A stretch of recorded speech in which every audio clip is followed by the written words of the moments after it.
It seems like Trump's announcement to take over Gaza exposed the grift of journalist communicator Ian Carroll.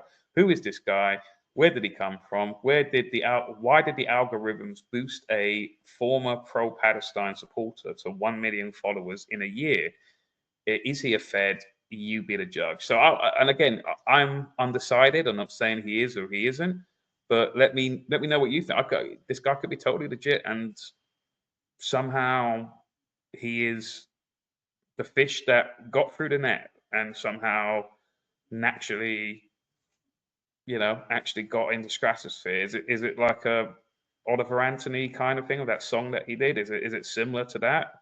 Then again, I've heard Nick Cotton say that he's controlled, so you never know, do you? So let's have a listen to what this guy says. Trump's recent announcement to finish the ethnic cleansing of the Gaza Strip might have exposed something a little bit more sinister going on behind the scenes. Carroll, who showed up to Twitter in May of 2023 out of nowhere with zero credentials and somehow amassed 1.1 million followers and is religiously promoted by the algorithm, despite previously being on the pro-Palestine side of the argument. And we know being pro-Palestine generally gets you banned, suspended, or both. Not who is this? You joke? Is that a joke, Lisa Sargent? You just got another community guideline strike. Wow. I mean, that's what I'm talking about. I'm talking like what I've talked about on this show today has been tame compared to the stuff that Ian Carroll has been talking about for the past year.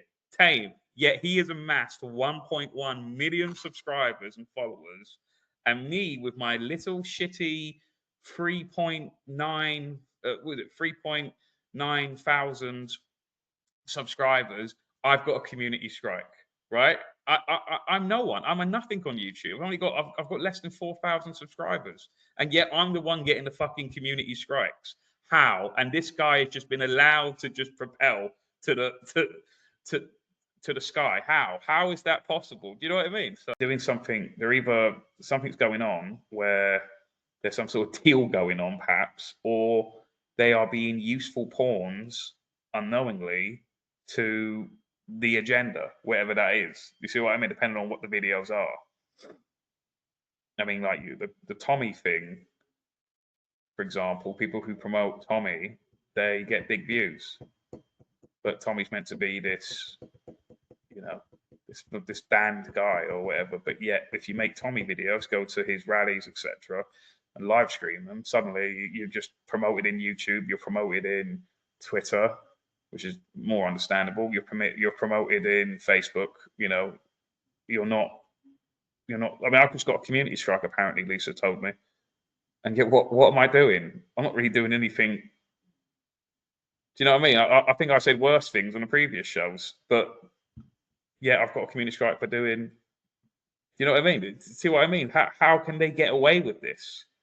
How are they getting? If this person's so banned, how are they continuing to grow their channels?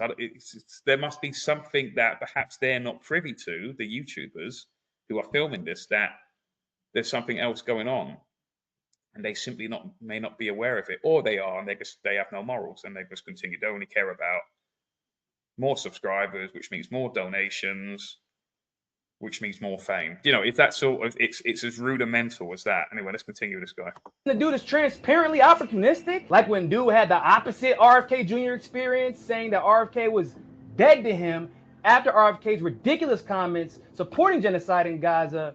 And he actually even calls RFK a shill and says that's why people aren't voting for him. Only to turn around in March of 2024 to be like, yeah, actually, Kennedy is democracy. And I say the reverse RFK experience because he's the only pro-Palestine supporter that started supporting RFK after he announced his love for genocide. Like, we don't know who Ian Carroll is politically, and we don't know who he is at all before May of 2023. Go ahead, try it. Tell me anything at all about Ian Carroll. Don't worry, I'll wait. In 2025, one of the most popular political pundits on the internet has zero digital footprint from before he was famous, and that's not suspicious to y'all. He's an op. I mean, bro, if you look at the mustache and the hairdo, the dude looks like CIA Barbie. And not to mention the arguments that he makes now directly contradict the arguments that he made before. And sure, it's very possible that he's just a cloud chaser, an engagement farmer. He's going to say whatever he can to get as many followers as he can. But like Missy said, the script went out and he seems to be following it to a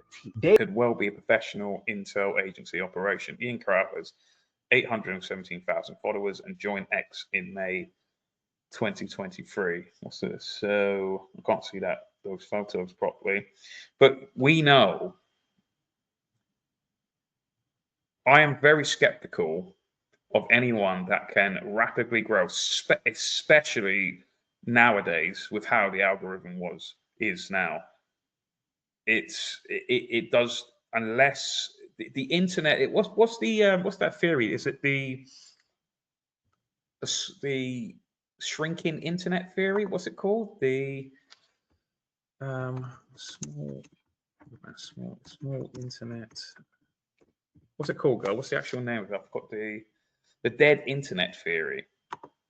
Okay, have people heard about the dead internet theory? That the internet just seems. Let's just read the synopsis of it.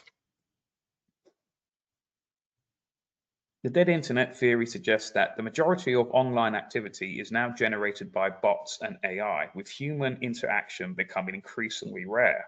This theory gained traction around 2021 and has since been discussed in various forms and media outlets. While some believe the bots and AI-generated content are taken from over the internet, let me just put this here.